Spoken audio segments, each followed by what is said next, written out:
మరి ఈ bill pass కావడం జరిగింది. మరి ఇవాళ ఈ వక్ఫ్ అమెండ్మెంట్ బిల్ ఏదైతే నిన్న పాస్ అయిందో అది అన్కాన్స్టిట్యూషనల్ అని చెప్పి కూడా తెలియజేసుకుంటున్నాం. రాజ్యాంగ వ్యతిరేక బిల్ అని చెప్పి కూడా తెలియపరుచుకుంటున్నాం ఈ రాష్ట్ర ప్రజలకందరికీ. రాష్ట్ర వ్యతిరేక బిల్, రాజ్యాంగ వ్యతిరేక బిల్ అని ఎందుకు చెప్తున్నానంటే మన భారతదేశం బాబాసాహెబ్ అంబేద్కర్ గారు రచించిన రాజ్యాంగం పైన నడుస్తుంది.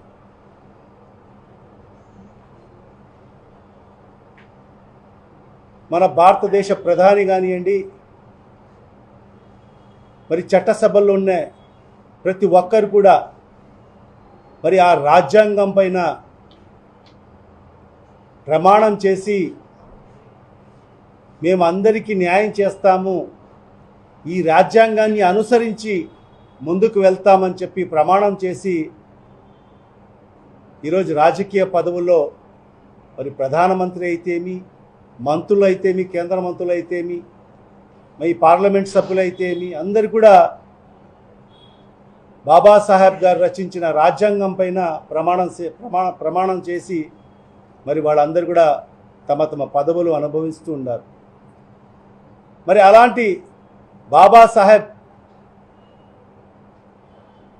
అంబేద్కర్ గారు రచించిన రాజ్యాంగంలో ప్రతి ఒక్కరికి కూడా సమాన హక్కులు కల్పించడం జరిగింది. మరి ఏదైతే article 14, article 15, article 25, article 26, article 300 ఇవన్నీ కూడా ఏం చెప్తున్నాయంటే, ఆర్టికల్ 14 ఏం చెప్తుందంటే ఈక్వాలిటీ బిఫోర్ లా, చట్టం ముందర అందరూ కూడా సమానులు. ఇక్కడ ఎక్కడ కూడా కులాలు కానీ మతాలు కానీ మరి ఏదైతే లింగ భేదాలు చూపకుండా అందరికీ సమాన హక్కులు కల్పించాలి అని చెప్పి ఆర్టికల్ 14 చెప్పడం జరుగుతుంది. మరి అదేవిధంగా article 15 prohibition of discrimination on grounds of religion, race, caste, sex or place of birth అంటే ఎక్కడ కూడా మతపరంగా కానీ మరి అదేవిధంగా కులపరంగా కానీ మరి లింగపరంగా కానీ మరి ఎక్కడ పుట్టాడనేది ప్లేస్ ఆఫ్ బర్త్ పరంగా వివక్ష ఎవరిపైన కూడా చూపరాదు అని చెప్పి కూడా మరి ఈరోజు ఆర్టికల్ 15 తెలియపరుస్తుంది. మరి అదేవిధంగా article 25 freedom of consciousness and free profession, practice and propagation of religion అంటే స్వేచ్ఛాయుత వాతావరణంలో ప్రతి ఒక్కరు కూడా తమ తమ ప్రొఫెషన్స్ని నిర్వహించవచ్చు. మరి అదేవిధంగా తమ తమ ఆచారాలను పాటించవచ్చు. మరి అదేవిధంగా తమ తమ మతాల యొక్క మరి ఏదైతే మతాలను ప్రొపగేట్ చేసుకోవచ్చు, మత ప్రచారాలు కూడా చేసుకోవచ్చు అని చెప్పి కూడా ఆర్టికల్ 25 మరి చెప్పడం జరుగుతుంది. మరి అదే కాకుండా article 26 freedom to manage religious affairs అంటే పూర్తిగా స్వేచ్ఛ ఇస్తున్నాము. అంటే మీ యొక్క మతపరమైన ఇన్స్టిట్యూషన్స్ మేనేజ్ చేసేదాని కోసం మరి ఆర్టికల్ 26 మన రాజ్యాంగం మనకు హక్కు కల్పిస్తుంది.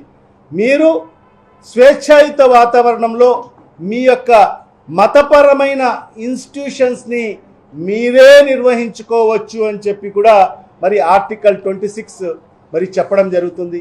మరి అదే కాకుండా ఆర్టికల్ 300 ఏం చెప్తుందంటే ఎవరైనా కానీ మరి వాళ్ళకు నచ్చిన పద్ధతిలో మరి వాళ్ళకు సంబంధించిన ఆస్తులను దానం చేసే హక్కు కూడా మరి ఆర్టికల్ 300 మన రాజ్యాంగం కల్పించడం జరుగుతుంది. మరి ఈరోజు చూస్తే మరి ఈ వక్ఫ్ సవరణ బిల్ ఏదైతే ఉందో మరి ఈ ఆర్టికల్స్కు సంబంధించి అన్నీ కూడా మరి ఈరోజు వ్యతిరేకంగా ఉందని చెప్పి కూడా ఈ సందర్భంగా ఈ రాష్ట్ర ప్రజలకు తెలియజేసుకుంటున్నాను. Article 14, article 15, article 25, article 26, article 300 ఇవన్నీ కూడా ఉల్లంఘన జరిగాయి ఈ వక్ఫ్ చట్టం 2025లో అని చెప్పి కూడా ఈ సందర్భంగా తెలియజేసుకుంటున్నాను. మరి ఆ రోజు డాక్టర్ బిఆర్ అంబేద్కర్ గారు ఒక మంచి ఆలోచనతో మరి ఈ భారతదేశంలో మరి అనేక మతాలు ఉన్నాయి, అనేక ఆచారాలు పాటించే వాళ్ళు ఉండారు, అనేక భాషలు మాట్లాడే వాళ్ళు ఉండారు. వాళ్ళందరూ కూడా ఒక సోదర భావంతో ఉండాలంటే ఖచ్చితంగా ఈ రాజ్యాంగం అనేది ఎంతో అవసరమని భావించి మరి ఈరోజు అన్ని వర్గాలకు సమన్యాయం చేస్తూ మరి రాజ్యాంగాన్ని రచించడం జరిగింది. మరి ఈరోజు చూస్తే ఈ ఎన్డీఏ ప్రభుత్వం మరి ఏదైతే భారతీయ జనతా పార్టీ ప్రభుత్వం మరి డాక్టర్ బిఆర్ అంబేద్కర్ గారు రచించిన రాజ్యాంగాన్ని తూట్లు పొడుస్తూ మరి ఈరోజు మైనార్టీలకు ఈ దేశంలో ఉండే మైనార్టీ సోదర సోదరులకు అందరికి కూడా అన్యాయం చేస్తూ మరి ఈరోజు ఈ బిల్లును ప్రవేశపెట్టడం జరిగింది. మరి ఆ బిల్లును కూడా పాసు చేయించుకోవడం జరిగిందని చెప్పి కూడా ఈ సందర్భంగా తెలియజేసుకుంటున్నాను. నిజంగా నువ్వు ఈ 10 నెలల కాలంలో మైనార్టీలకు ఏం చేశావు? ఒక్కసారి ఈ రాష్ట్ర ప్రజలకు సమాధానం చెప్పు. మరి ఈరోజు ఇమాము మౌజున్లకు ఇవ్వాల్సిన గౌరవ వేతనం కూడా మరి ఈనాటికి 12 నెలలు బకాయిలు ఉంటే కేవలం 6 నెలలు మాత్రం మొన్న రంజాన్ మాసంలో నువ్వు వేశావు. అది కూడా అనేక సందర్భాల్లో వైఎస్ఆర్ కాంగ్రెస్ పార్టీ నాయకులు మేమందరం కూడా అనేక సందర్భాల్లో ప్రెస్ మీట్లు పెట్టడం వల్ల నువ్వు మొన్న రంజాన్ మాసంలో 6 నెలలకు మాత్రమే రిలీజ్ చేయడం జరిగింది. మరి ఈరోజు నువ్వు ఎన్నికల ముందు ఇచ్చిన హామీలు ఏమయ్యాయి? మైనార్టీలకు 50 ఏళ్ళు దాటిన మైనార్టీలకు అందరికీ నువ్వు పెన్షన్లు ఇస్తానని చెప్పావు. ఇచ్చావా ఈ 10 నెలల కాలంలో? మరి అదే కాకుండా మైనార్టీలకు అందరికి కూడా మరి 5 లక్షల వరకు ఉచిత రుణాలు ఇస్తానని చెప్పావు. ఎవరికన్నా ఒక్కరికన్నా ఇచ్చావా? మరి దుల్హన్ పథకం కింద ₹1,00,000 ఇస్తామని చెప్పావు. ఏ ఒక్కరికైనా ఏ ఒక్క ఆడపిల్లకైనా ఈ 10 నెలల కాలంలో నువ్వు ఒక్కరికైనా మరి దుల్హన్ పథకం కింద ₹1,00,000 ఇచ్చావా? పవిత్ర హజ్ యాత్రకు వెళ్ళే యాత్రికులకు కూడా ₹1,00,000 ఇస్తామని చెప్పావు. 2024లో హజ్ యాత్ర జరిగింది. మరి మా ప్రభుత్వం ఉన్నప్పుడు మేము ఓట్ ఆన్ అకౌంట్ బడ్జెట్లో 14 కోట్ల రూపాయలు మరి హజ్ యాత్రికుల కోసం కేటాయింపులు చేయడం జరిగింది. తర్వాత ఎన్నికల కోడ్ రావడము, తర్వాత ఎన్నికల పరిణామాల తర్వాత మరి మీ కూటమి ప్రభుత్వం అధికారంలోకి వచ్చింది.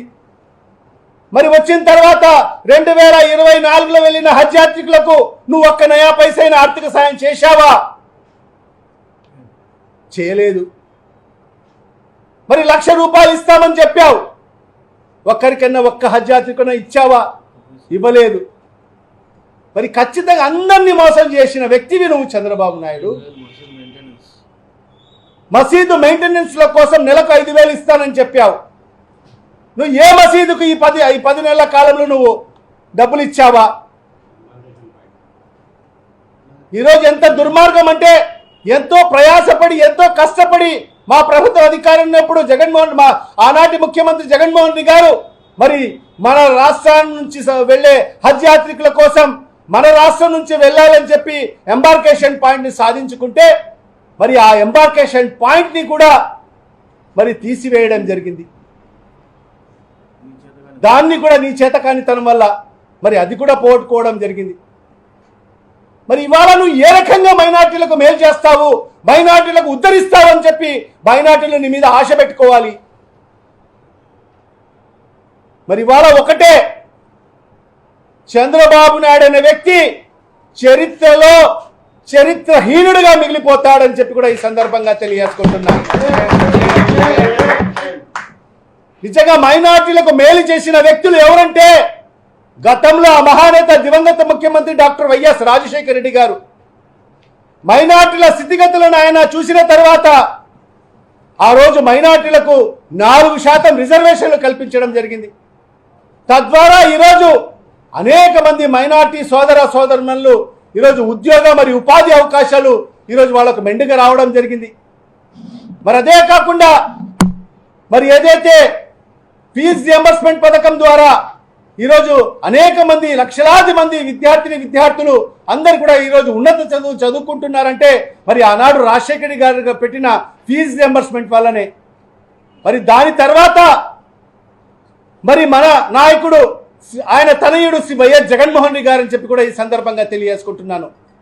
తండ్రి అడుగుజాడలో నడుస్తూ తండ్రి గారు 4% రిజర్వేషన్లు కల్పిస్తే మరి ఫీజు రియంబర్స్మెంట్ పథకం పెడితే మరి ఉద్యోగ మరియు ఉపాధి అవకాశాలు కల్పిస్తే మరి ఆయన తనయుడు శ్రీ వైఎస్ జగన్మోహన్ రెడ్డి గారు మైనార్టీలు రాజకీయంగా కూడా ముందుకు రావాలి అని చెప్పి ఈరోజు చెయ్యి పట్టుకొని మైనార్టీలకు ముందుకు నడిపించిన వ్యక్తి శ్రీ వైఎస్ జగన్మోహన్ రెడ్డి గారు.